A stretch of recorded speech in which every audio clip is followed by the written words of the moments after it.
Well, guys, we are in the first week of February and it feels like April. It is crazy warm right now. It's February 7th and it's in the 70s. That's not supposed to happen. So, of course, everyone's panicking and freaking out saying, hey, it's time for weed control and it's time to fertilize, but is that really true? Is that the case? Is the Forsythia and all of the buds on the trees what we need to go by, or should we be looking at something else? We're going to talk about it just in a second.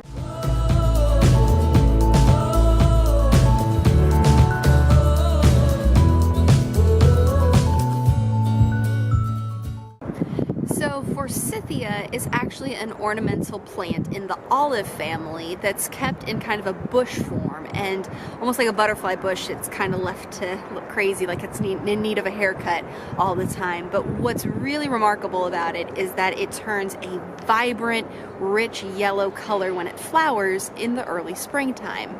The reason that so many people get worked up when they see the Forsythia bloom isn't just because it's a beautiful plant, but because there's an old adage, a wives' tale, a farmer's almanac sort of thing, that says that when the Forsythia blooms, you have to have your pre-emergent weed control already applied, or like right now you're applying it, or else it'll be too late to be as effective as it should be.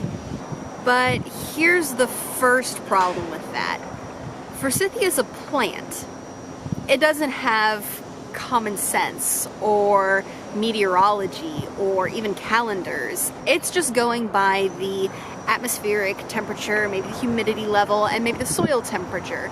But as soon as we get a warm spell, a January thaw, or in this case an early February thaw, even if we're still in the middle of winter, Forsythia is going to say yes, and it's going to be like I am. It's going to be ready to go in short sleeves, wanting to put on a show because it thinks that it's going to be spring soon.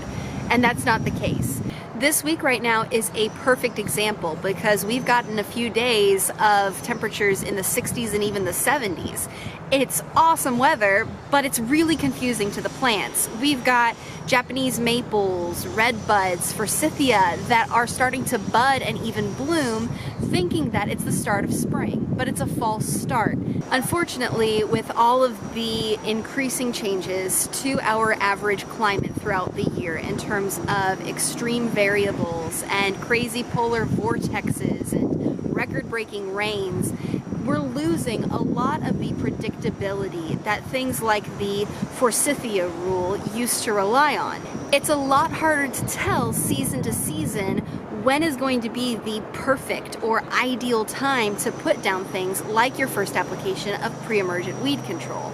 If you go by the Forsythia rule, you could be thrown really off in terms of an actual, I don't want to say calendar approach, but climate approach and just the general weathered pattern and the season pattern. Forsythia can be blooming in January this year and in March next year. So where do you actually try to put down pre-emergent weed control? And if you're a professional company that has to have a set schedule for a full fertilizer program, where do you find that balance and how do you plan? Unfortunately, the answer kind of is you don't. You wing it, because you don't want to lock yourself in as a homeowner or as a professional company. You don't want to be locked into a set calendar schedule or an outdated, archaic Forsythia rule, and then be caught with your pants down, so to say, as a result of trying to rely on something that just doesn't apply that year. While we're talking about pre-emergent, be sure to check out our video up here to learn more about spring weed control and everything that you need to know for it. Don't set yourself up for failure and don't panic. It is still a little bit too early to be going crazy on your beginning spring fertilizer and your pre-emergent weed control. Pre-emergent should be a process, not an event. You should be doing 2 applications of it across the spring to really establish that barrier and make sure that your coverage is going to be more complete and longer lasting. Last year, we didn't start our first round of fertilizer and weed control that has that first application of pre-emergent until late February, and we were still putting it down into March because the weather stayed so cold for so long. The year before that, we were more on track with mid to late February. This year, We're starting next week because this year we've seen a more mild winter and we're expecting weeds to be a little bit more aggressive earlier on this season. We could be wrong. We could have needed to put it down weeks ago, and the one company in the area that did that was right, and they're going to have slightly better success from their pre-emergent in terms of crabgrass coverage later on in the season. Or we could be too early. We could get 3-4 weeks of freezing temperatures, and even though we're putting out pre-emergent, it's not really going to be needed until April or May. It just is what it is. It's not an exact science, but it doesn't have to be.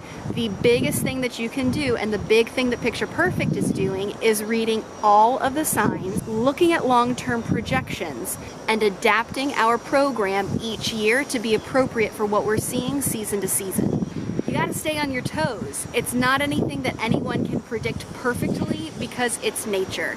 It's always gonna have a surprise for you, but the biggest thing is to keep your eyes open and stay flexible. So I guess my point is, don't stress about the Forsythia, and don't lock yourself into the rule of my first round of pre-emergent always goes down the second week of February. It's restrictive, and with nature, the more restrictions you have, the more you're setting yourself up for unhappy results.